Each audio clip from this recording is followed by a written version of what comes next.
Greetings and salutations, my fellow patrons from the northern Adirondack region and beyond. Welcome once again to We Got Nothing. And on this unique podcast, we once again review wrestling pay-per-views. Please welcome my roommate and good friend, Ty Cook, once again. What is good, my dude? Hey, what's up, everybody? Good to be here again. Fuck yeah. Well, it's my house. Always here, but... Facts. How have you been this week, my brother? Not too bad. The usual. Work. Home. Wrestling. Facts.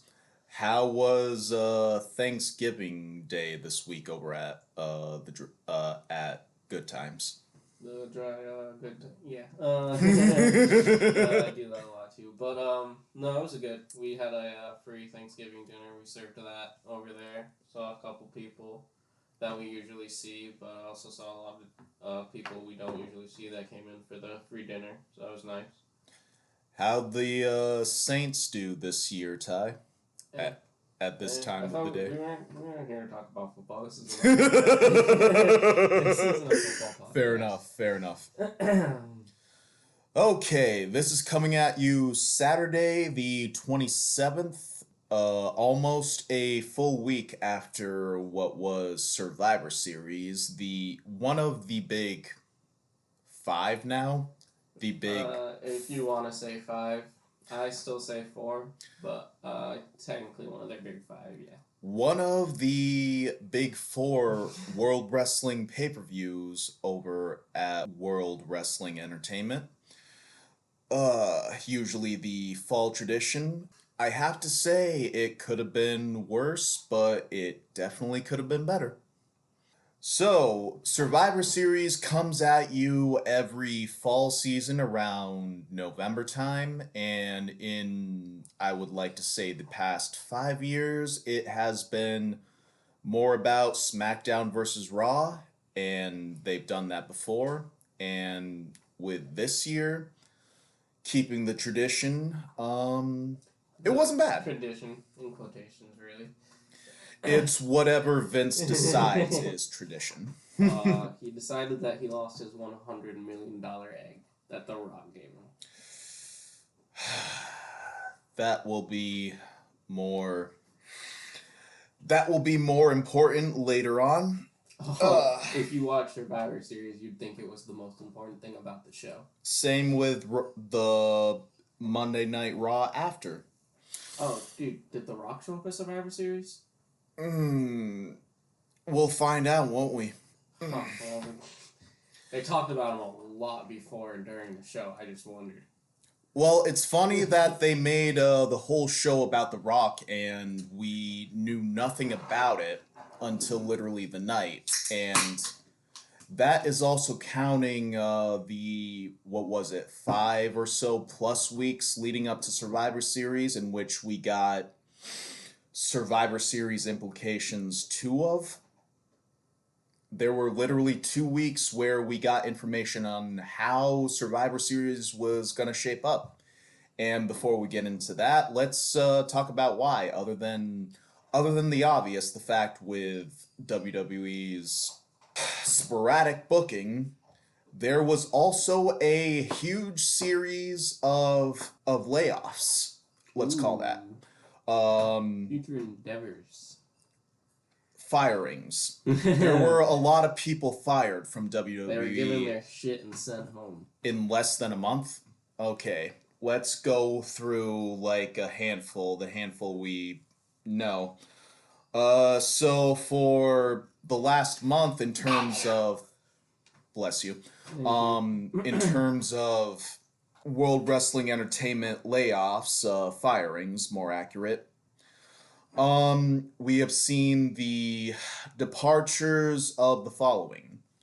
Keith Lee, Mia Yim, no surprise between the two because they have an intimate relationship. Scarlett and Karrion Kross, also the same boat.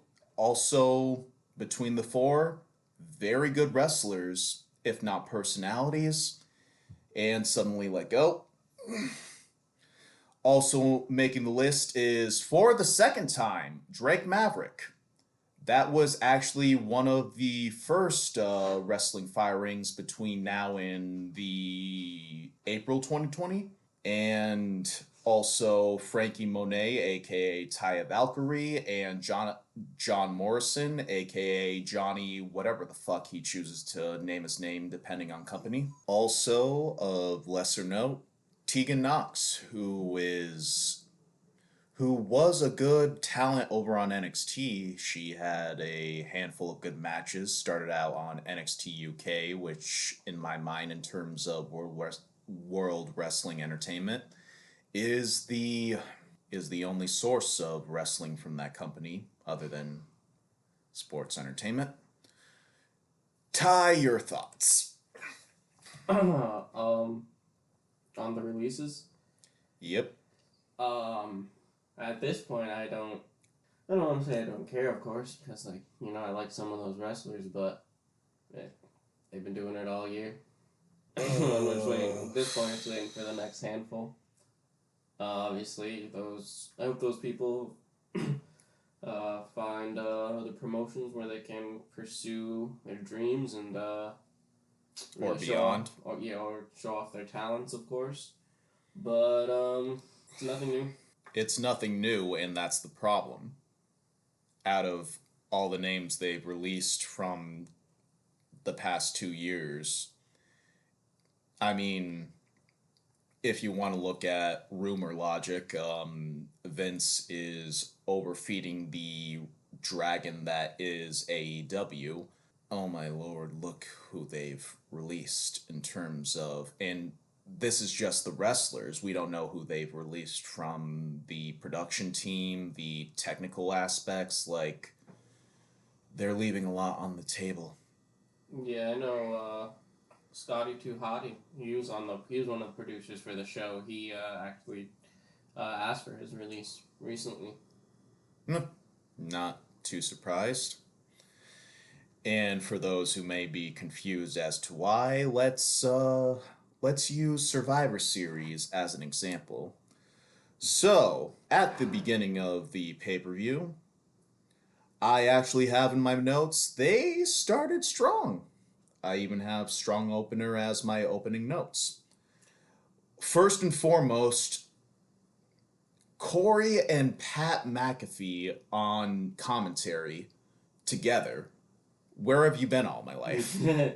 No, I have that written up there too. You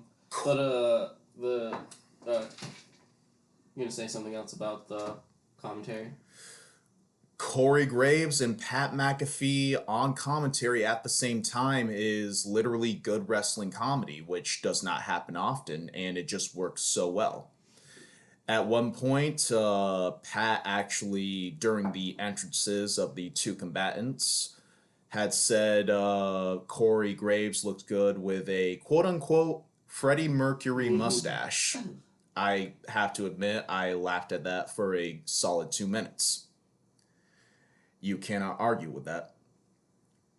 And speaking of the opening match, so this match had heat going into it. I think some people think it was a work shoot. Honestly, you can't tell the lines between fiction and reality, just because of, in recent controversies, especially with the Flair family. The opening match was Becky Lynch, the Raw Women's Champion, versus Charlotte Flair, the SmackDown Women's Champion. And especially with the two's, I'll say, bickering, if not polar opposite personalities going at each other. Effectively, the lines of fiction and fantasy were absolutely blurred. And that's not necessarily a bad thing, especially in the industry. Now, beforehand, Becky had talked with Elia Hawani. I can't even pronounce the dude's name. He's an actual professional sports podcaster. They had talked, and flat out Becky said, no, I don't think mine and Charlotte Flair's relationship could possibly be repaired. after the past couple weeks. So, flat out, the match started. Now, usually matches start out with the quote unquote hockey fights. You know the style of which I am talking about. This was not that. There was a jump start to the match, and it was flat out if another woman wanted to beat the shit out of another woman athlete. Both Becky and Charlotte started it out stiff and ended it stiff. Yeah, the match was kind of almost too good to start the show. Once that match happened, it was kind of like, damn, everyone else has to follow up with what these two just went and pulled off. So it was kind of, as much as I liked it, I wish it was the main event of the show. But it was perfect. The video package beforehand was perfect. I liked how watching the match, they almost, it didn't look like they were always in sync, or it didn't look choreographed necessarily, because it looked like two women going out there trying to be better than the other one. So a lot of their moves really did look like they were trying to what's the word for it? It was a literal street fight. Yeah. It was. They were just trying to be the best. One of them was trying to prove that, hey, you might have the last name of one of the greatest wrestlers ever, but and in terms I'm of at the top too. And in terms of how they booked it, you really don't know where the lines of fiction and fantasy begin and end. So they did effectively of that.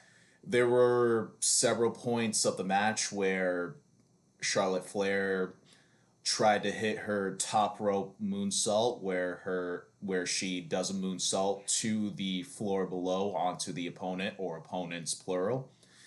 When she threw Becky back into the ring after a failed, I want to say, figure 8 leg lock attempt, she did try a heel move where she hung on to the ropes and did an Okada roll to get the pinfall victory. The ref had seen it. And then Becky had reversed it into her own roll up and had held the ropes. And this time, conveniently, the ref did not see, or was in a position of not possibly being able to see, which, in terms of storyline, I liked it.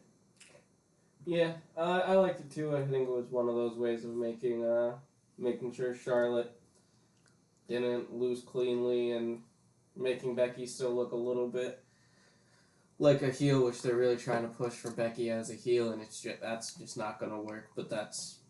Well, what I liked about it is it called back to the Attitude Era of Austin versus Rock, in terms of, like, Rock was a heel, especially during WrestleMania 15, and the thing about Austin is that, like, he was a babyface, but only because the crowd liked him. There was nothing about his quote-unquote character that screamed babyface. He swore, he beat up anyone in sight, and that's why I think Becky Lynch draws some of the comparisons to, at least, the female Stone Cold Steve Austin.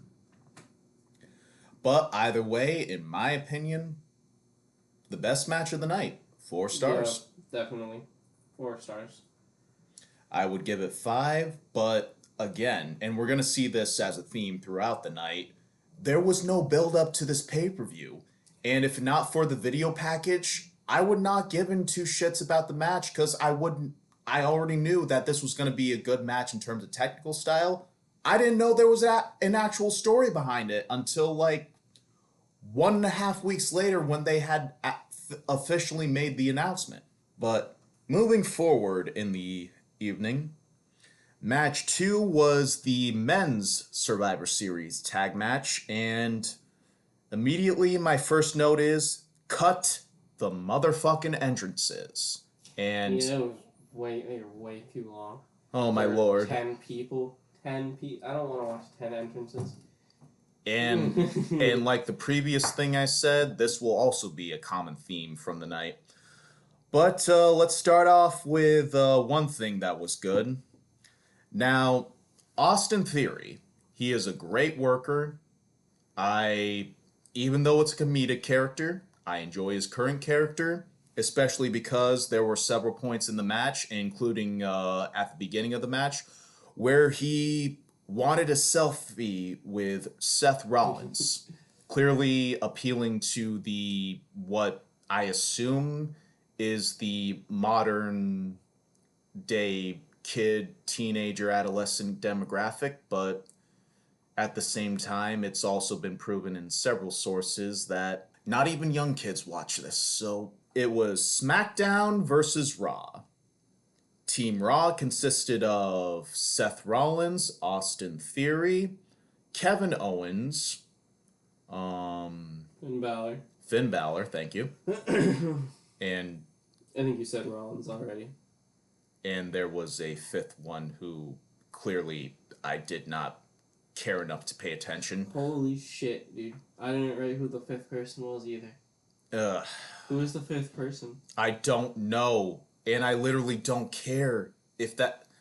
I don't know if that's good or bad. And on SmackDown, you had Xavier Woods, Happy, a.k.a. Baron Corbin. You had Jeff Hardy. You had Sheamus. And you had Drew McIntyre. Wow, it took me no time to announce the SmackDown team. So, I don't know what that says about the Raw demographic. But let's start off with the thing that pissed me off, I'll say, second most. Kevin Owens, who is a former indie wrestler darling, better known as Kevin Steele or Kevin Steen, a former world champion in WWE, got himself counted out. I am cringing just saying that. Oh yes, now I have it in my notes. The fifth person, wow, I feel extremely stupid about this. I looked for The fifth person on Team Raw was Bobby Lashley, arguably which could be considered the most pure athlete of the whole... I did have Bobby in there. The teams combined, because Bobby Lashley has actually been in MMA in Bellator. So, fuck you, Vince, and everyone else on the creative team for dropping that ball. Bobby Lashley should be front runner. Bobby Lashley should have had a match with Brock Lesnar already, too. But we're not always going to get things that we like. You're going to make me light my cigarette in 2 seconds. Anyways. Effect on people for some reason. Yeah, fuck you. Anyways, so Kevin Owens got counted out. I have in parentheses, boo. And the match trolled on. At one point... Trolled on. Yes. At one point, there was an interesting 5 minutes where it was purely Jeff Hardy versus Finn Balor. Now, I have said this to you multiple times. I think Jeff Hardy should absolutely retire, especially the way he moves around the ring. It's not 1998 anymore. He can't do it. But when he was with Finn Balor, when he is with a good worker, he can make it seem like he still has it. And I put in my notes, Jeff Hardy versus Finn Balor. I would actually be interested to see that. And I get it. It's really hard to ask for realism, especially in WWE.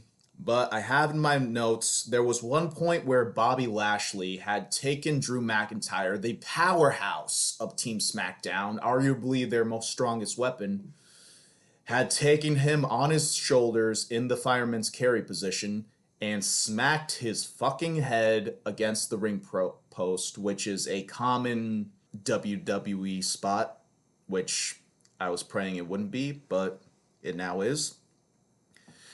And SmackDown's team did absolutely nothing. Which I'm just like, so he just fucked up your biggest weapon, your strongest dude, and you ain't doing shit about it? And they got double counted out. Oh god, yes.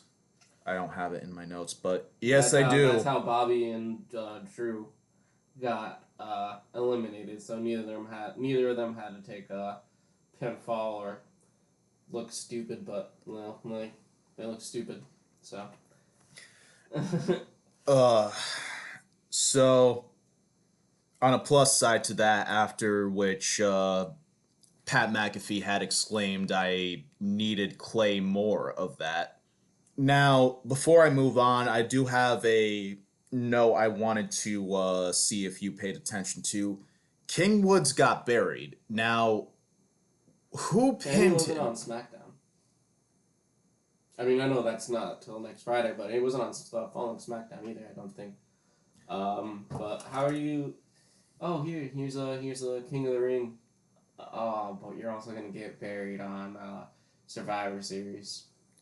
Who pinned him? I forget. Bobby didn't pin him. He got put in. He got speared and then put in the Hurt Lock. So they took their king of the wing, their their king of the ring, and they completely shat on him. Big old dookie.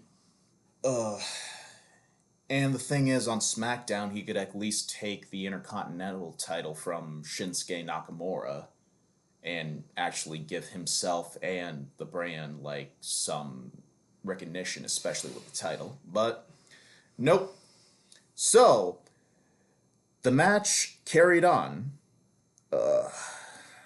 Happy Corbin eventually got eliminated, and it came down to Seth and Finn Balor, Jeff Hardy, and Sheamus. There was one point in the match where I was curious if they would ever do a Sheamus and Jeff Hardy tag team, because they worked well together in terms of their in-ring chemistry. And then Sheamus quickly but surely got himself eliminated, and in turn gave a huge knee to Jeff Hardy's temple. I have in my parentheses, really. I mean, it's not like anyone couldn't see it coming, but they gave me hope for a moment, and I hate that. So, in turn, it came down to, on Team Raw, Seth Rollins and Finn Balor versus Jeff Hardy. Jeff Hardy hit a perfect combination with a twist of fate and a beautiful swanton bomb onto Finn Balor. He eliminated Finn Balor too. He didn't eliminate Finn Balor. And then it came down to Seth versus Jeff. And there was a great exchange between the two. It was Jeff and Seth versus, or it was Jeff and Sheamus versus Theory and Seth. Theory eliminated Sheamus, and then. Well, I guess that proves how sane-faced that Austin Theory is. I like Austin Theory. I think he got potential, but they just didn't really show it in this match. He has the height, he has the body, he has the moveset. They are not utilizing him correctly. What was it? In the end, it came down to Seth and Jeff, which was actually a great exchange towards the end, but eventually it came down to Jeff Hardy had messed up a swanton bomb. Seth Rollins got the advantage, curb stomped Jeff Hardy's face into the canvas. Boom, 1, 2, 3. Your winner, Team Raw, by way of the sole survivor, Seth Rollins. Now, there were definitely some stupid moments of this match, but towards the end, they actually got me invested, so I got to give respect where respect is due. I do think Austin Theory should have been with Seth on the winning team, but it was just still a good match. I'm not disappointed. Well, especially I wasn't too into it, but I wasn't disappointed by it either. Well, I kind of respect how they follow up with Austin Theory's performance the next night, but I also don't, because whoever's in charge of Raw doesn't know how to book their superstars, and that's arguable for all three brands, but that's just me. Moving on, there was a beautiful segment. Now, you and I can both agree on this. Vincent Kennedy McMahon, the garbage human being that he is, in terms of his on-screen persona, can get anything over. He made me care about a golden egg that was supposed to be a movie prop. Oh, sorry, it was the real one. Oh, Jesus, that's such a bad storyline. But anytime Vince McMahon is on screen, he knows how to get you invested, even in his old age. So what does that say about his screen performance? And I hate to use screen performance because that's not how wrestling's supposed to be done, but ugh. Yeah, I mean, you see him there and you start to think, oh wow, like Vince McMahon's here, you know, he's so involved with the show and all this and all that, and then the show's not that great. Like it'd be the same if what was it? Hulk Hogan was actually running the company. Vince McMahon is one of those iconic wrestling figures that you cannot rag on because every time he's on screen, you just jump out of your seat. You're like, "Oh shit, the boss is on screen." Ugh. So there was an exchange between him and Roman Reigns in his office, and again, Vince can get anything over. And I'm glad I saw them because this next match gave me absolute cringe shakes. Cringe chills, if you will. Oh, the So Fucking Stupid Battle Royal? Yes. That's So, what I have in well, you're more generous than I am because for the few notes that I have, they include it was half over when I noticed. I was literally Yeah. on my phone when I finally noticed, oh, this is still going on, and I didn't care. I didn't care about this match. Literally, I have in my notes why and who cares. So you're throwing fucking pizza to the fans. More on that in a couple moments, but to give context, there was a battle royal where it was on a pay-per-view where it was Smackdown versus Raw, and they just took a bunch of jobbers from both main rosters, and you could clearly tell who was who because they wore SmackDown and Raw, so you would naturally assume that Raw team versus SmackDown team. No, it was one-on-one. Whoever won from either brand, including eliminating superstars from their respective brand, was the winner.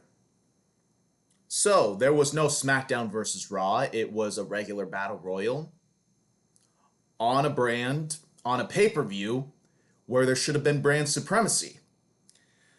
Now, the only moment from this match that actually made me get invested was a moment where Omos, AJ Styles' personal bodyguard or friend, I don't know and nor give a fuck, versus Shanky, one of the three Punjabi superstars headed by Jinder Mahal.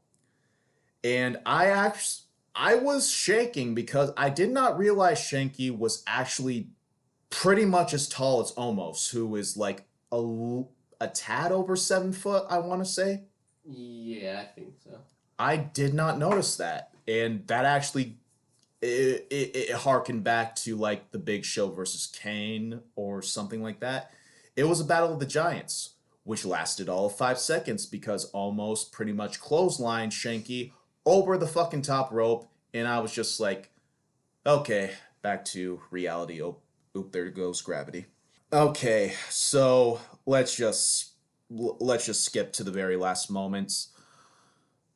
Omos had eliminated Ricochet, who is about giving up like 300 pounds on Omos, over the top rope. And you would think that because this battle royale even exists, there would be some kind of reward, like say a future title shot or something like that. There was a reward. Yes, Ty, I'm getting to that. The reward was pizza from Pizza Hut. You can get it from Pizza Hut.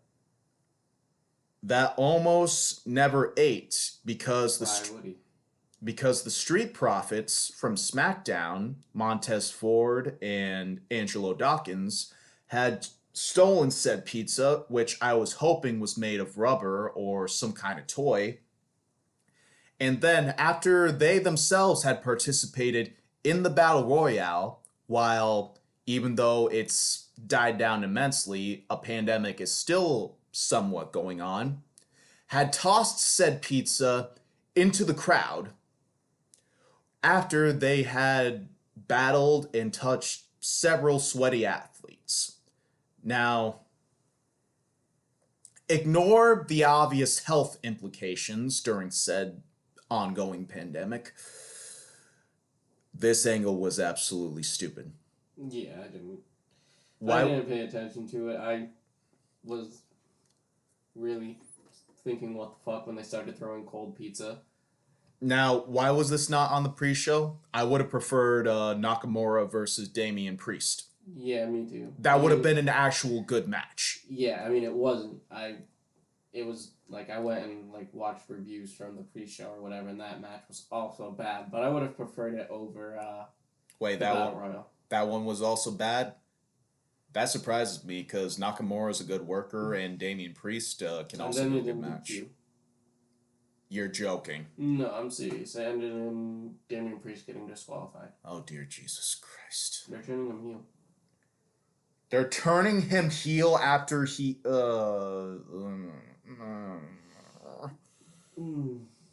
I have in my notes at the final moments of the Battle Royale cringe, which is what I'm feeling after hearing what you just said.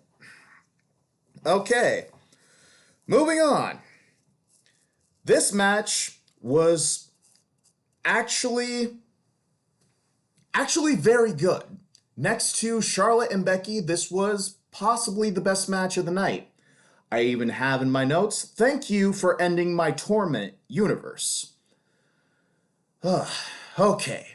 So next up, it was the Smackdown Tag Team Champions comprising of the Usos, Jimmy and Jay, aka the Bloodline, the cousins of Roman Reigns, the Universal Champion, which is the SmackDown World Champion, going against the Raw Tag Team Champions comprised of RK Bro, consisting of Matt Riddle and Randy Orton, the latter of which can get a used shovel over in the wrestling business. So props to you, Randy.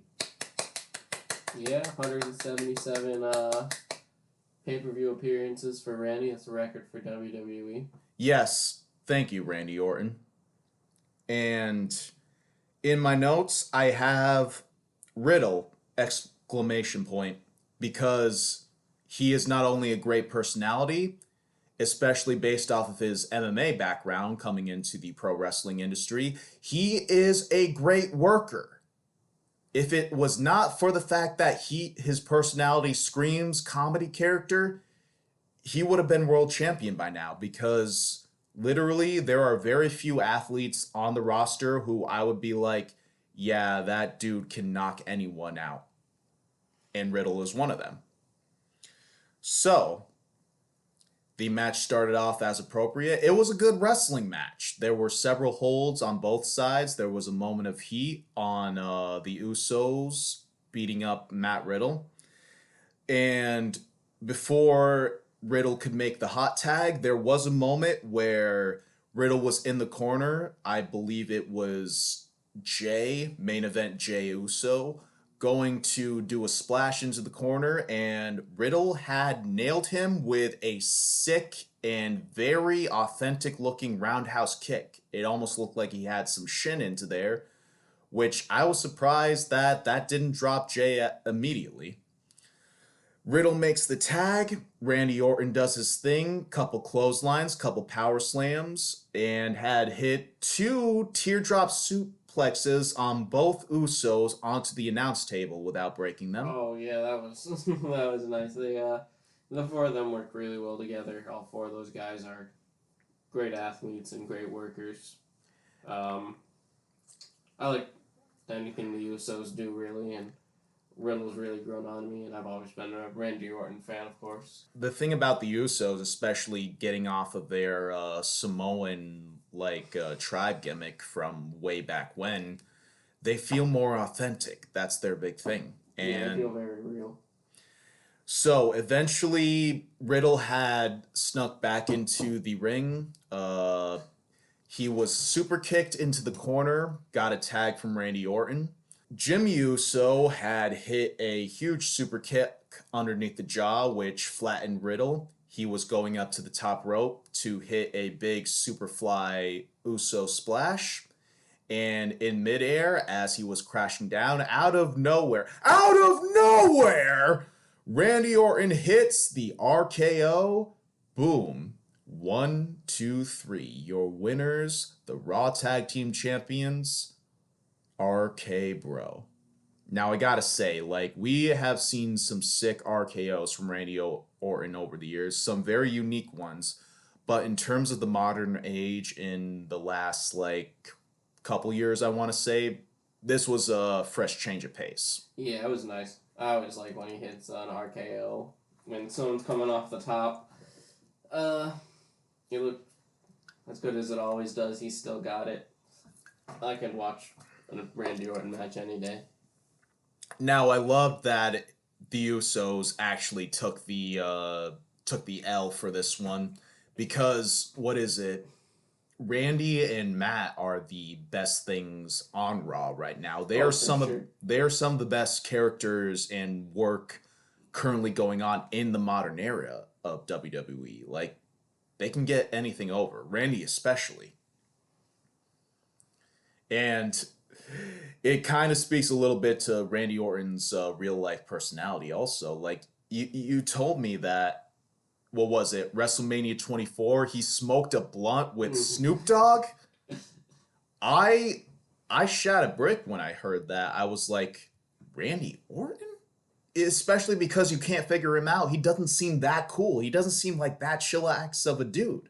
But going forward, after what was an impeccably amazing match between two tag teams, it was a beautiful art of wrestling. Yeah, it was second best match of the night in my opinion, to be honest. While on the other hand came on the worst match of the night, in my opinion. And up next was match 5, the Women's Survivor Series tag team match. I have in my notes, I made nachos. Boring. Now, tell me again, what do you have in your notes for this match? That I wish, or that hopefully you took more notes than I did. Well, there you go. But, now, I actually had heard was, that there were AEW and CM Punk chants, during the matches, but we at home watching didn't hear, because even at their live shows now, they have piped in audience sounds.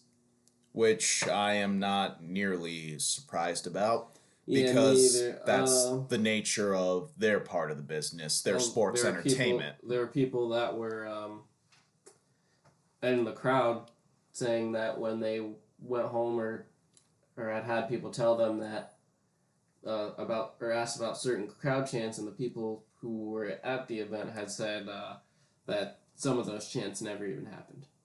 The chants that we heard watching at home. Which, I don't know if... I would imagine that paints AEW in a better light. The fact that, what was it? I want to say it was Full Gear got more authentic reactions than Survivor Series. Because Full Gear had a good lineup. I mean, what was it? The opening match between Darby Allin and MJF kind of mirrored Charlotte and Becky in a way, because the opening match was the best match of the night. That was almost modern day wrestling meets classic wrestling in the best ways possible. Then you had Miro, aka Rusev, going against Bryan Danielson, aka Daniel Bryan.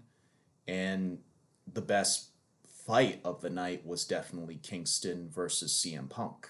The bits I paid attention to this match as I was enjoying said nachos, as I had mentioned. Well, there weren't any. I'm just going off of the ones I paid attention to. Context, there was absolutely no build up to this match. I was doubtful this match would even happen because of the many releases that had happened in the weeks leading up to it. Several members of the women's roster from NXT and the main roster punched in so many holes that desperately needed to be filled up and could have been used on the SmackDown Survivor Series team rosters between the women's division. And it showed. Now, there was a moment of the match where Rhea Ripley got counted out, which I was hoping would be the sole survivor, because why wouldn't she? She's the biggest. She was the tallest one of the roster. She was the biggest powerhouse, and more importantly, she's arguably, next to Sasha Banks and Shayna Baszler, probably the biggest star on the roster. Oh, for sure. But the problem is that she is a Triple H project, and I think Vince is moving away from them. And I hate that.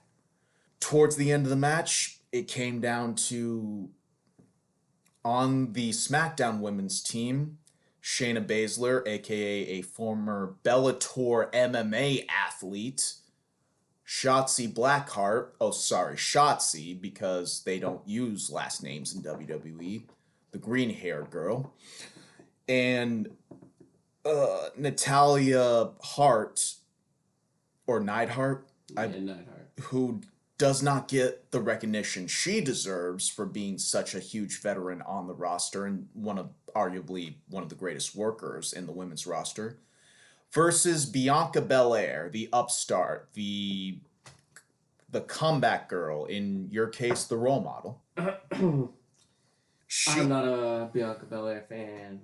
We know this, Ty. I especially know this. Well, I mean, not that she's not. I don't think she's a bad worker. I don't think she's a bad wrestler. I just think she should be a heel. Okay, we can both agree on that. I don't think she should be a face. She does not work as a face, but as usual, Vince does. Yes, and she forced her way to be the sole.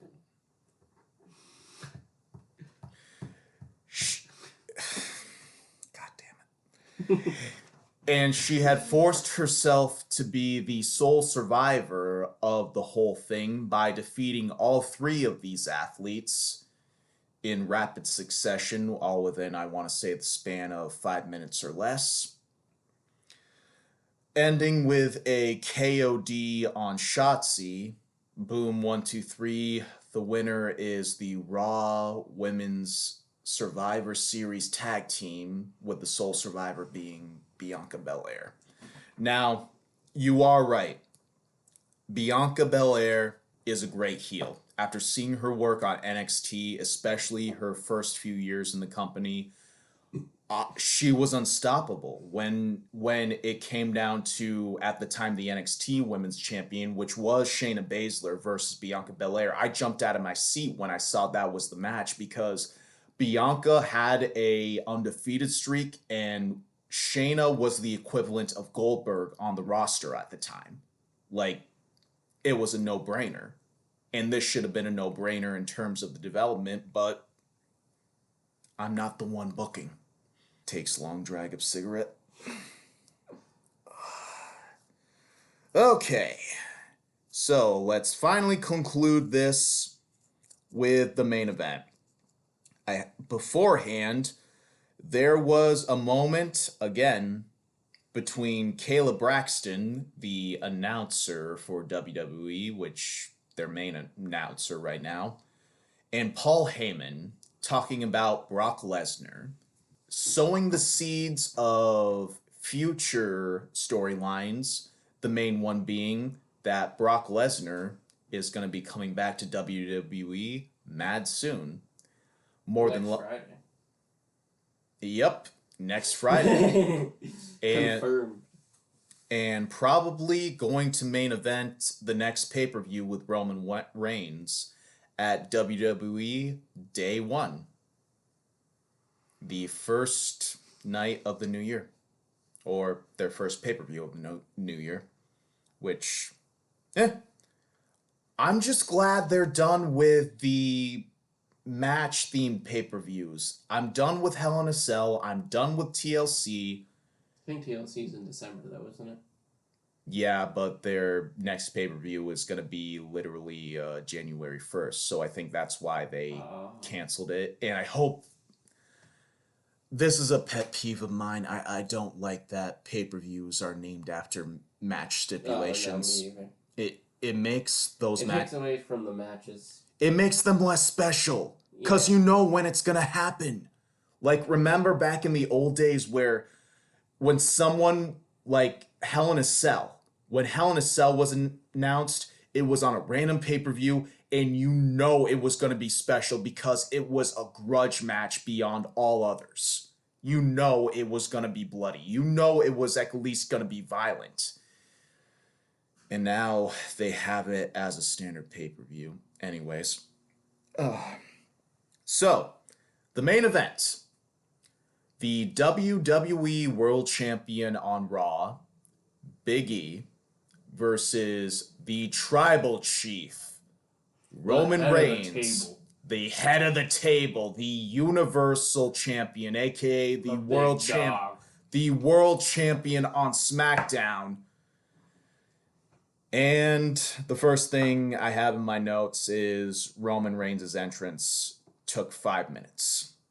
Now, yeah, the entrance is too long. I get you gotta show them off or whatever, but the entrances between all superstars at least adds 30 minutes to the pay-per-views if you add them all up.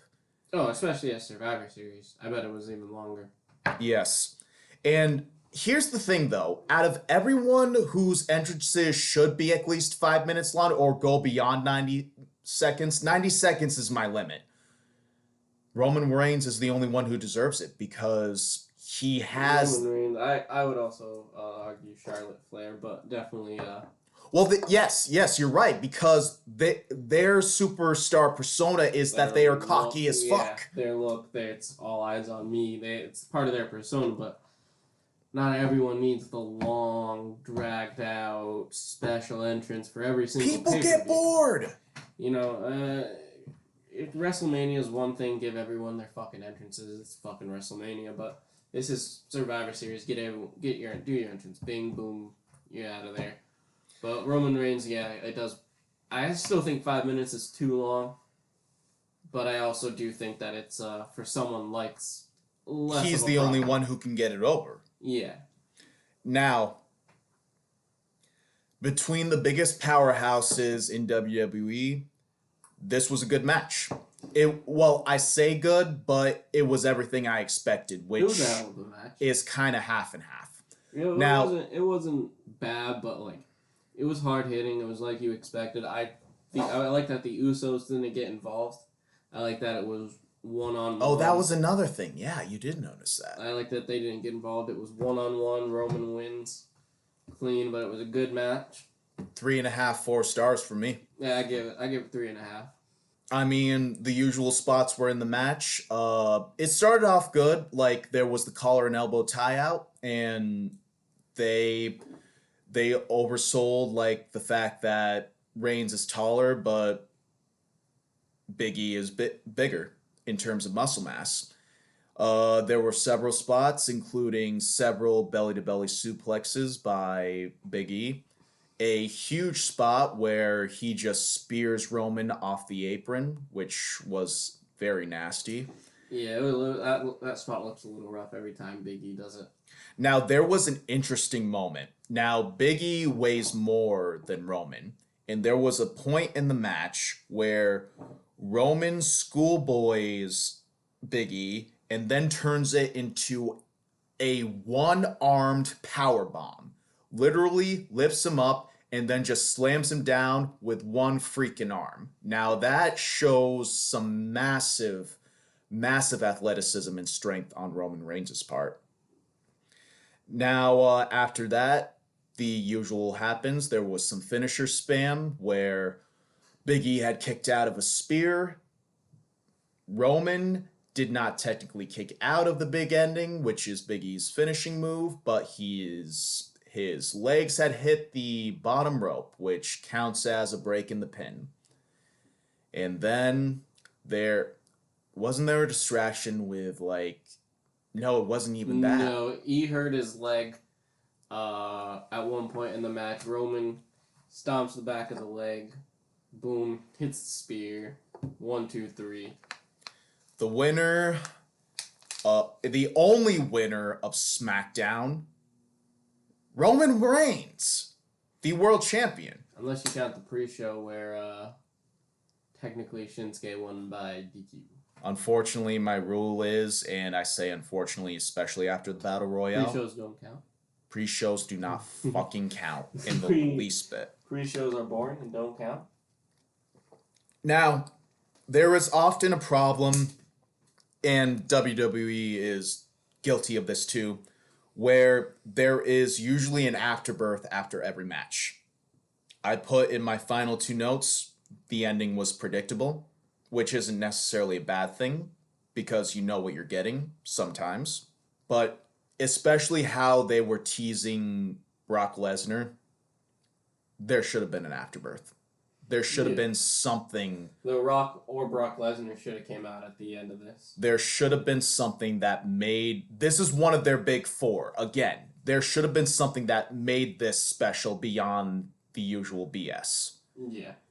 And on the subject of The Rock, as you said, there were several points throughout the evening at different intervals where the WWE had celebrated the worldwide debut of the man that would be better known as Dwayne Johnson, aka The Rock, and how he got his start not only in the entertainment industry, but in the wrestling industry, which took place at Survivor Series 1996, 25 years ago.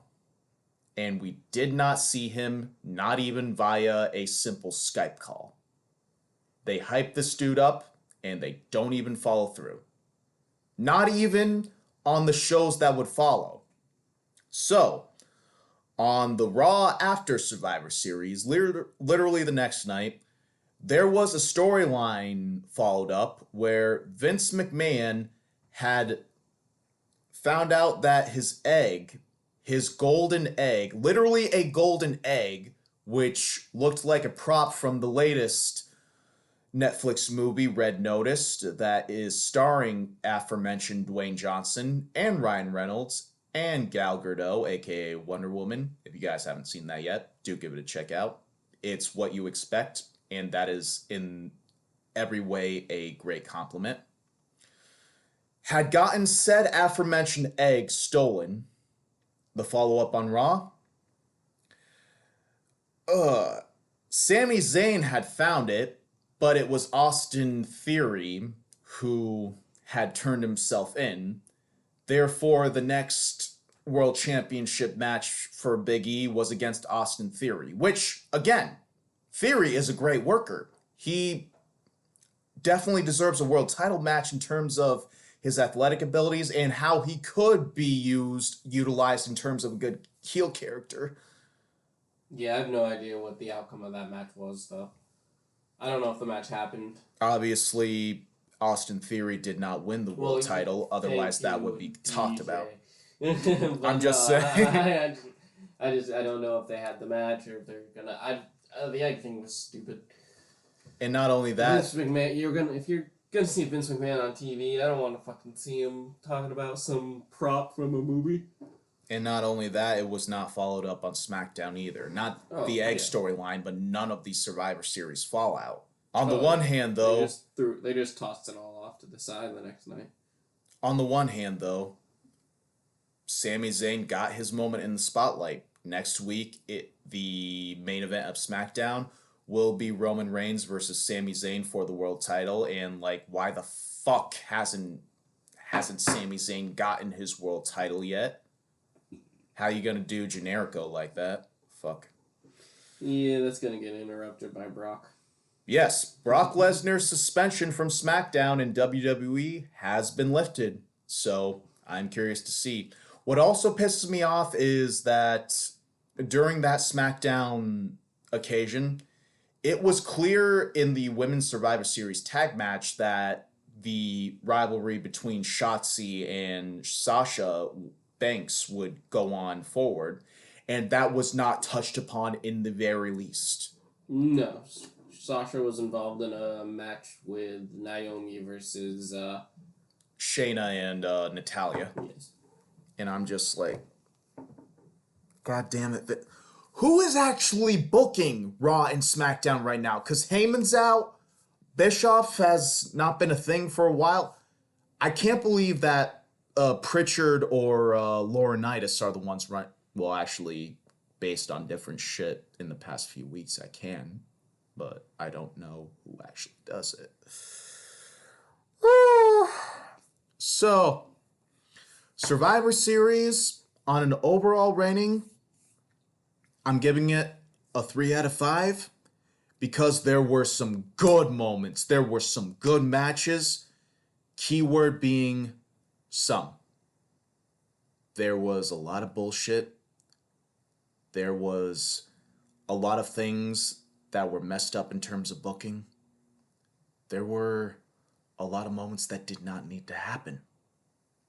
And especially going forward, when we're after day one, it's going to be the Royal Rumble. The Royal Rumble, you know they're not going to fuck up. But the Royal Rumble's good almost every year. I love the Royal Rumble. But also, especially with how they fucked up NXT and how they, I have to say, fucked up this past pay-per-view, because Survivor Series should be like 5 out of 5. Especially being one of their big four, at least 4.5 out of 5. So, but going forward, we will see how it goes. Yes, I'm looking forward to Royal Rumble for sure. Day one, we'll have to see the build up to that as it comes. And in terms of how Survivor Series and the booking of World Wrestling Entertainment is going in the current time, flat out, folks, we got nothing. All we have to go forward is the fact that the next time a wrestling podcast is going on our media platform, it will be a little bit after the first day of January 2022. Hopefully that's going to be a better year. And if you would like to see what I personally provide in terms of content, please follow me at Catalyst Jost on Instagram. And please follow me as Daniel Evans Jost on Facebook, as I have posted many different artist posts there. And if you'd like to see what Life on Saturn Productions has in the future, please follow us at Life on Saturn Productions on Instagram, Facebook, and YouTube, where this podcast is currently being posted. I thank you, Ty, for once again hopping on. Thank you again for having me. Love doing this. And I love you guys for listening to us. And please, love folks, you guys. Keep your vibes dope. Keep your zen flowing. And as always, peace.